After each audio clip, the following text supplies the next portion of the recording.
বান্দর ছিল চিড়িয়াখানায় থাকতো কয়েক শত বছর আগের কথা, 600-700 বছর আগের কথা।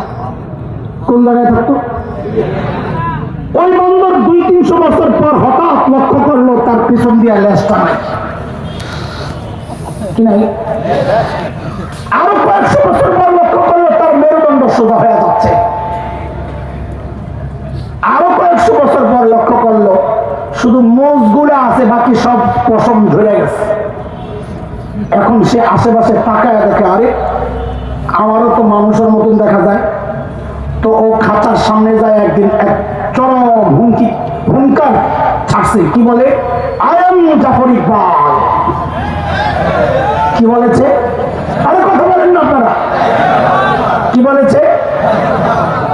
এই হুঙ্কার শুই না আপনাকে আপায় আপায়, কে আপনাকে আপায় আপা আপা, আপনাকে আপায় ওরে ধৈরাই না আপনার সন্তানের সিলেবাস প্রণয়নের দায়িত্ব দিচ্ছে। তো বান্দরের ছেলে সিলেবাস তো তৈরি ওইটাই করবে যে আমিও আপনিও বান্দরের পক্ষ। এখন ঠিক কর না? আর যখন করেছে তখন চুপ ছিলেন। এই ওলামাদের প্রতিবাদের মুখে স্বাধীন কুচক্রীরা পিছু হাঁটতে বাধ্য হয়েছিল। কিন্তু আমাদের প্রশ্ন, আক্ষেপের জায়গা, প্রতিবাদ আলেমরা কেন করবে? প্রতিবাদ করার কথা ছিল আপনাদের, কারণ এই ঘোড়ার দিনের সিলেবাস তো আলেমের সন্তান পড়ে না, পড়বে না। আলেমের সন্তান তো কলা রাসূলুল্লাহ পড়বে। প্রতিবাদ করার কথা আপনাদের, আপনারা প্রতিবাদ তো করেন নাই, বরং বহু পোড়া কপাল এই প্রতিবাদী আলেমদের বিরুদ্ধাচরণ করেছে। বহু পোড়া কপাল এই প্রতিবাদকে রাজনৈতিক বক্তব্য আখ্যা দেওয়ার চেষ্টা করেছে। দোস্ত, সব জায়গায় রাজনীতি চাইবেন না, এটা রাজনীতির ব্যাপার না, এটা আমার ইমানের ব্যাপার, এটা আমার বিশ্বাসের ব্যাপার, এটা আমার আকীদার ব্যাপার, এটা আমার চেতনার ব্যাপার, এটা আমার অস্তিত্বের পরিচয়ের ব্যাপার। ভবিষ্যতে এমন চক্রান্ত আবারও হতে পারে।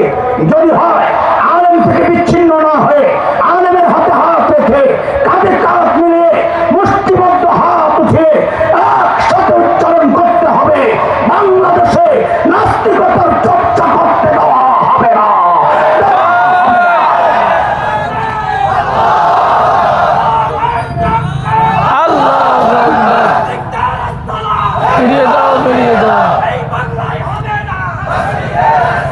এই স্লোগানের উপর আমার কথা আছে একটু। ওই যে আপনারা বলেন নাস্তিকদের আস্তানা ভেঙে দাও, গুড়িয়ে দাও। তা আমার একজন জিজ্ঞেস করছে, হুজুর বাড়িঘর ভেঙে দিলে বেড়ারা থাকবো কই? আমরা এত এসে জঙ্গল থেকে বান্দরের জঙ্গলে চলে যায়। কথা দিয়ে গেছে না? বান্দরের পোলাবেন কেন এসে আমাদের লোকে বাড়িঘর করে থাকতে? মানুষের